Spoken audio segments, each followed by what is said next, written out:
Tell me, why did you set up, what is Propana? Let's start with that. What is it? What are you? So we are developers, but we are also buy-side agents. Caroline is a buy-side real estate agent, and we are project managers as well. We help clients and investors who are usually based overseas manage their property development here in Spain. We take care of the planning, the architects, putting the project together, and then overseeing the build itself with with our team on the ground. And you've been doing this since 2011, you said? 2011, we moved back from Dubai. Caroline and I have been here since 2004 in different real estate capacities. And we were in Dubai for a couple of years. And we moved back here in 2011. And we started our first real estate development project in Estepona. And then from there, we built some more houses in El Madrinel. We took the old tennis club and we subdivided it into 3 villas. And we sold them. We sold 2 of them off plan, and we built 1 of them out. And then we moved on from there. And the business grew, and we started seeing opportunities for us to start helping other clients as well with projects that they were doing that were synergistic to the projects that we were doing. And it's the Costa del Sol that you cover, correct? Yeah. Broadly speaking, it's the Costa del Sol, but more specifically, we cover what's known as the Golden Triangle, or whatever the marketing guys are calling it. The area between Marbella, Estepona, and Benahavis.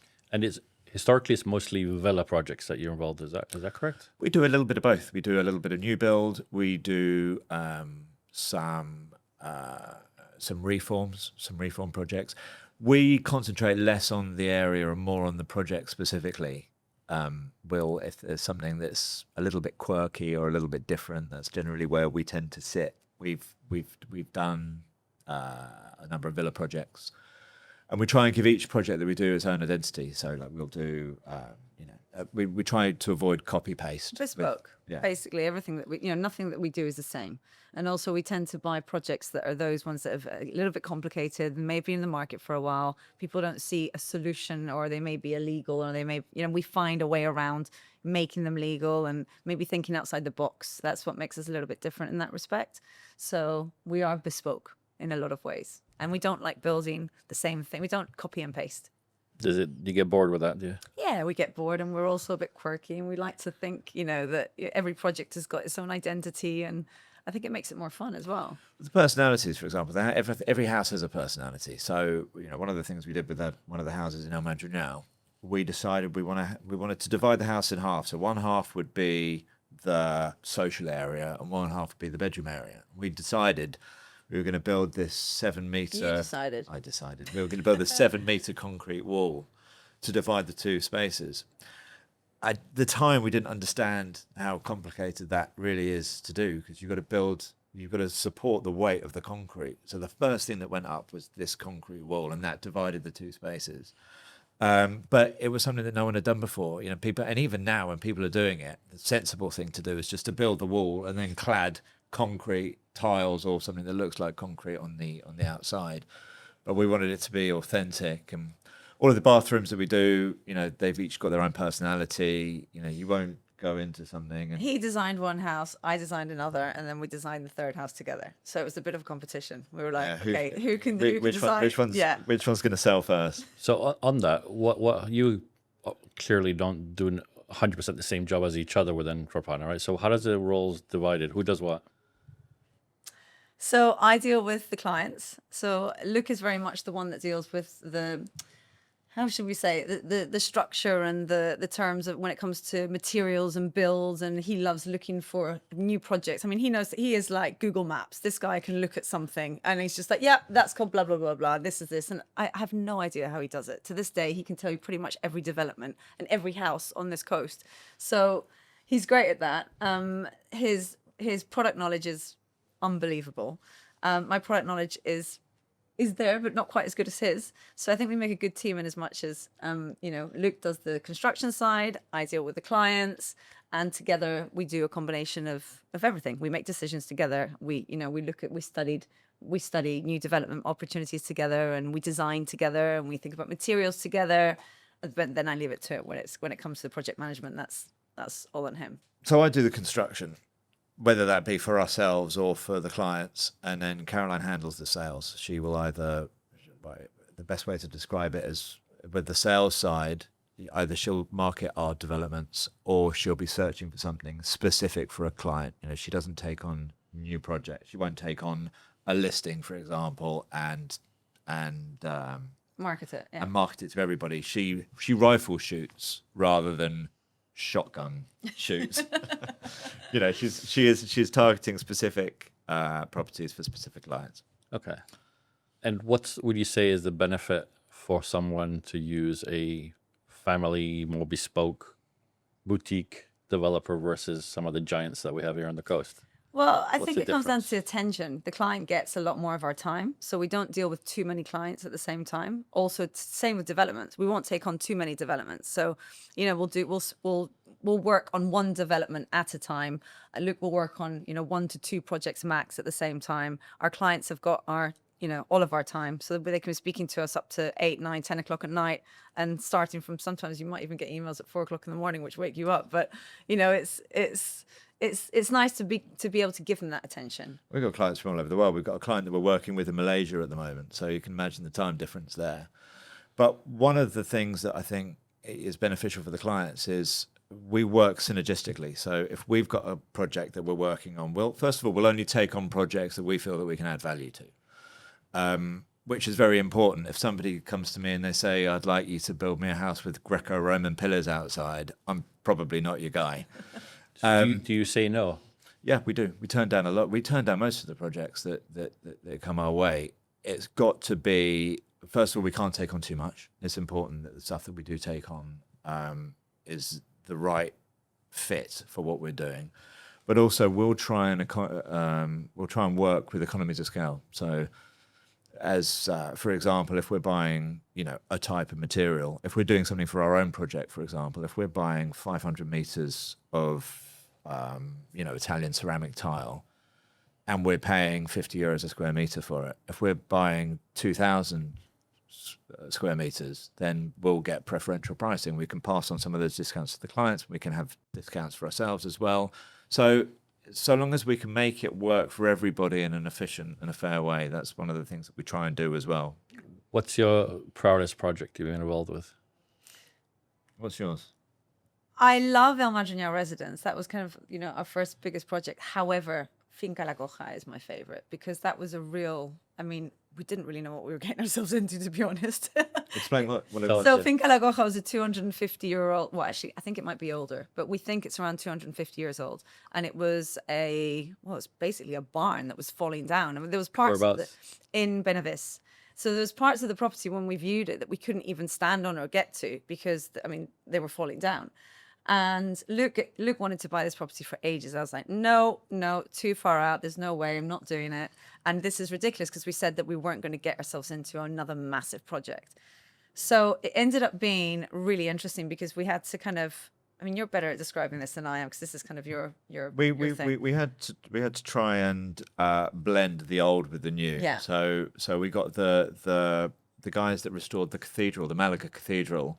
We got them to repoint all of the stonework. Because we found stone underneath the mortar. So we found the real stone from 250 years ago behind the mortar, which was amazing. So then we had the guys from the cathedral come and actually restore that element. And then go on, you were going to talk about how we... And then it's trying to strike the balance between new and appreciation and respect of the old as well, and that was the really fun part. But we had a really distinct problem. The house was in 2 parts, so we had to build a structure inside the old section to raise the roof, and then we had to join the 2 sections together. And the way that we came up with some quite creative ways. We worked with a great architect who was really, really sympathetic to what we were trying to do. And he loved what we were doing as well. So there's a lot of synergy there. So he was excited about it and we were excited about it. And it was something that we'd never done before because, putting internal structures in an existing building and then having to rebuild. And obviously, so it was the Andalusian mixed with the kind of contemporary, modern, not contemporary, it's modern really, isn't it? But I mean, the touches and the elements, we used travertine and wood. And so it was a really exciting project. And is it something that you sold on, or was it for We yourself? live there. It's your home. Yeah, I and wanted to sell it. he's tried, but there is no way. There is no way. I absolutely love it. So I guess that for me, because it was a really interesting project and something that we had never done before, and we learned a lot from it as well. So I think that was much more complicated than we initially thought as well. I guess the aim of the game is to be on time and on budget, which I think on the Grossa Sol isn't always that easy. What do you have to say about that? It really depends on who you're working with. I mean, certain town halls are much easier to deal with, but we've got people that we work with who are in terms of the construction, so long as the planning is done correctly, then that is the most important thing. But what you're best at is exactly that, getting things on. I mean, what Luke is best at is coming in not just on budget, but under budget. So he works very differently to normal project managers. So for example, normally they're incentivized by the build cost. So Luke will set a fee. He'll have a set fee, and then he will be incentivized, or what he takes upon himself to actually try and save the client as much as possible on not just the build, but on the materials as well, because we get developer discounts on materials. So that allows him to then offer that to the client, and he helps very much with reducing that. Yeah, I mean the key here, coming back to your original question, we probably spend 3 months planning a project. Just on the planning before we even set foot in the door, working out what needs to be done, in what order, what the what the knock-on effect of each element of the build will be. Carpentry, for example, carpentry's got to go in last because you don't want the wood to get scratched. But yeah, as Caroline was saying, one of the things that we'll do is we'll try and work out what we've got, where we can save the client money, but whether it be materials or some kind of avenue in which we can make the build more efficient, and then we'll save them. Although we'll charge them a fee, the fee won't be based on a percentage of the build cost. It will be based on the time, and then we work backwards from that. If you could give one piece of advice to somebody looking to do their own project or to hire somebody, what would that be? Synergy, right? Think very carefully about what it is that you're doing and what you're trying to achieve, and stay as close to that as possible. The reason that things go over budget more often than not are changes mid-build. Contractors it's a dream for a contractor. If you change your mind, you want to add windows, because the build contract will be based on squeezing and squeezing and squeezing and squeezing at the beginning. The minute you go outside of those tracks, it's an opportunity for the main contractor to say, right, here we go. Let's and it's happened, unfortunately. We're quite strict with explaining whether we're doing it for ourselves or we're doing it on behalf of another client. We're quite strict on explaining the repercussions of making decisions mid-build. But I've seen a lot of people fall into that trap. Is that where the planning comes into it? That's where the planning comes in. You've got to make all the decisions at the beginning. There will be avenues, if you want to change, if the window you've decided is going to be anthracite and you decide you want it to be gold, there's not going to be a big change in the cost of that. But if you decide that the window, the aperture is going to be 2 meters rather than 1.80 meters, then that is a fundamental change to the project, and they will charge you for that. What's the correct order? So I'm looking to build myself a villa here in the Grossa del Sol. Do I go and buy a plot and then find you, or what's the desired order of things? The way that we work, most of the time, if a client is looking to build from scratch, they'll come to us and we'll help them find the plot. And because Caroline usually helps them source the land themselves. One client that we worked with not long ago found this plot. They came to Caroline. We did the due diligence, and we found out that the plot had been infilled 20 meters up. So in order to get the building license, what would have had to have happened? We would have had to have dug down 20 meters. So the height wasn't actually. So you wouldn't have got. You would by sea views. Weren't the views. You wait. No sea views. No golf views. None of anything that you've got there. You. And apart from anything, logistically, getting the car down 20 meters. It would have been an impossibility. So we will help the clients, and you know, they don't necessarily have to. If they've got a plot, they can come to us, and we can do a geotechnical study, and we can say, because you know, you might need to micropile, you might need a foundation slab, all of which could be, you know, plus or minus 15% of your build cost. The project management that he does tends to be off the back of the clients that, you know, have bought with us. So it tends to be, you know, a client that will buy either a villa, an existing villa with me, or a plot of land. And then they'll say, okay, well, we like the fact that we've gotten to know you two and we feel safe and comfortable, and therefore would look, you know, do the project management on the build. That's how that's most of our clients are those clients. Most of it's referral based, yeah. You don't really do much by way of normal traditional marketing, do you? No, marketing, and it's not because we don't believe in it or because we don't like it for any reason. It's just the client. We've had referrals. It's all been referral based. I don't want it to sound like I take that for granted, but you know, we can only do so much. I can only take on a maximum of 5 projects at a time.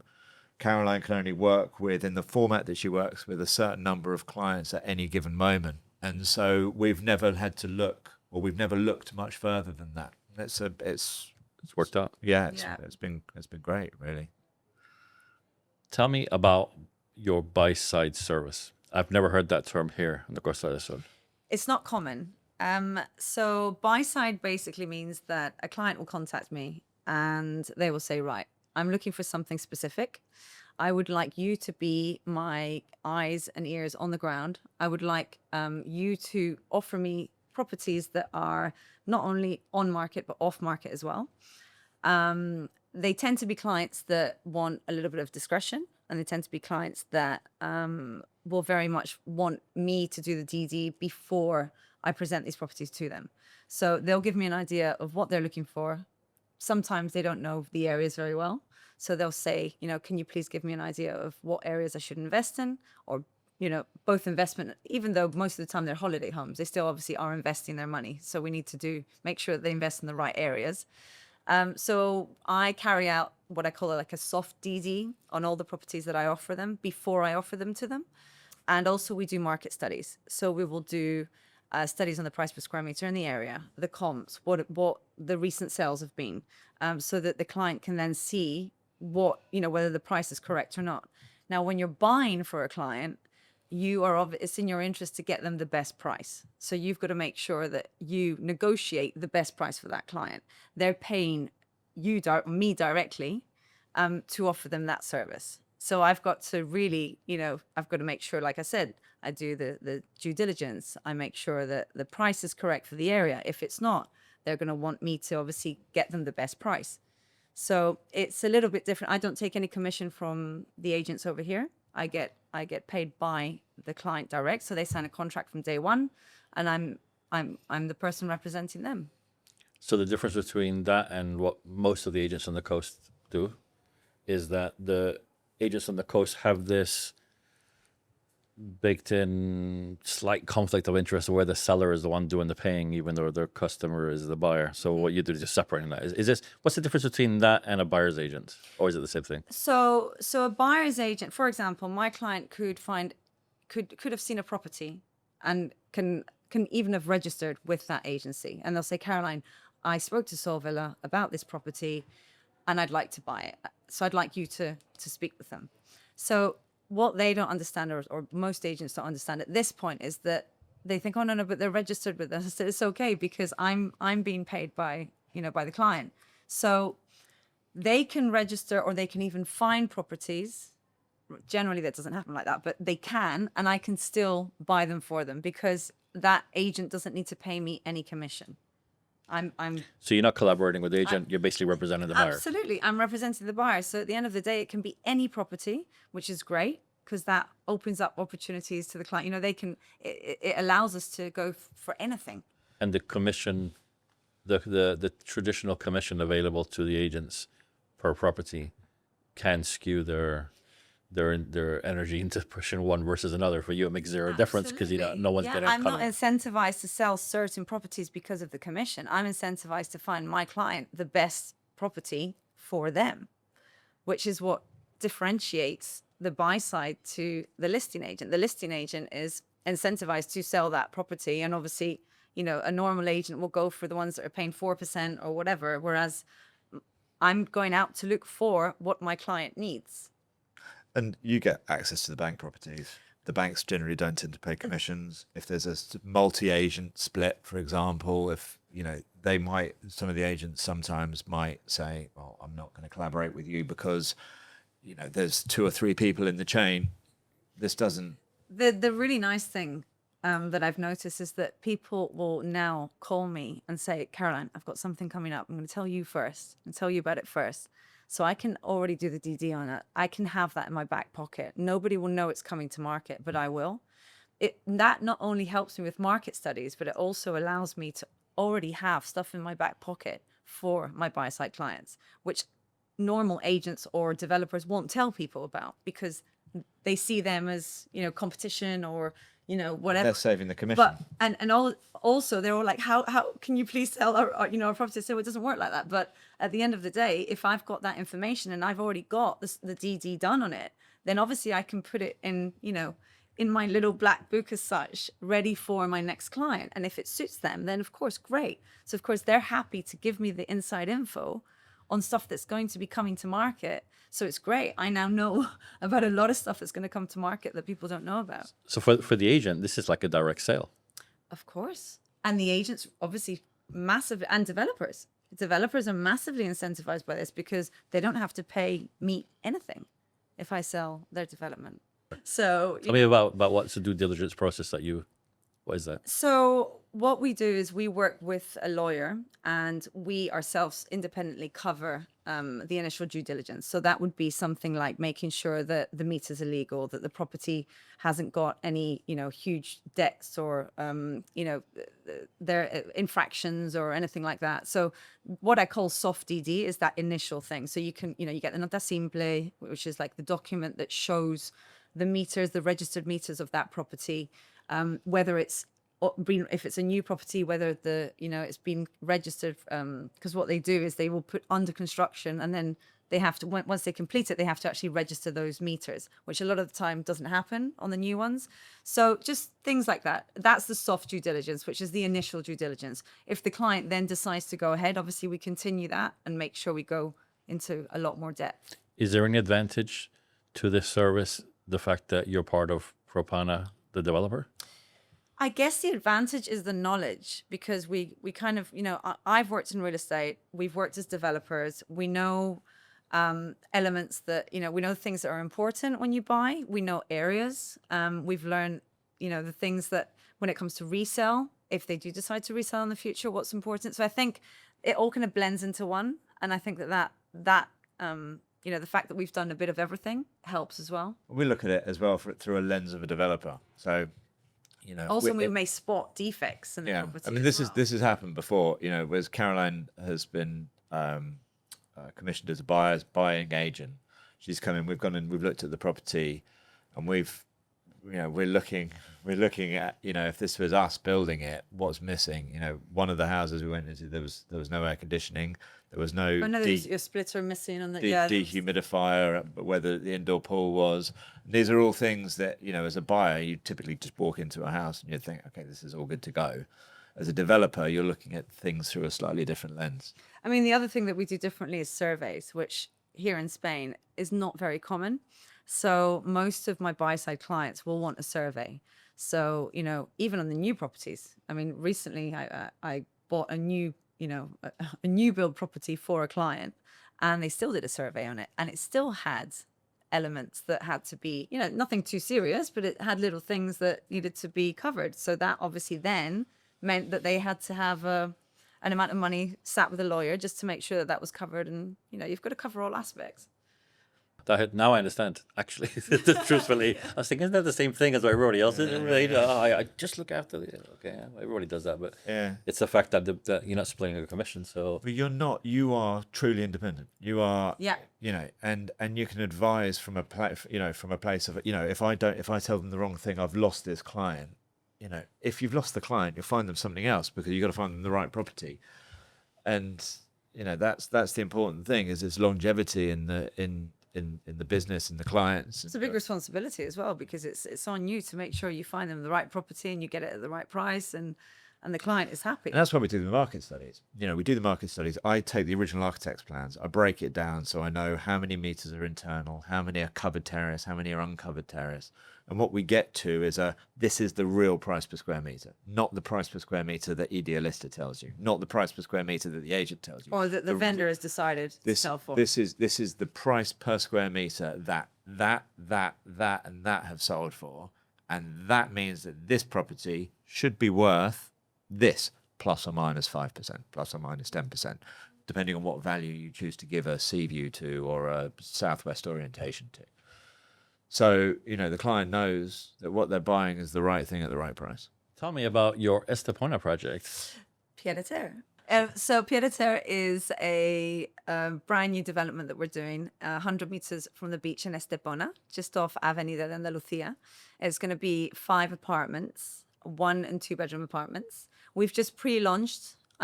We are approximately 4 months away from the license. So at this point, people can put down a deposit and reserve the units.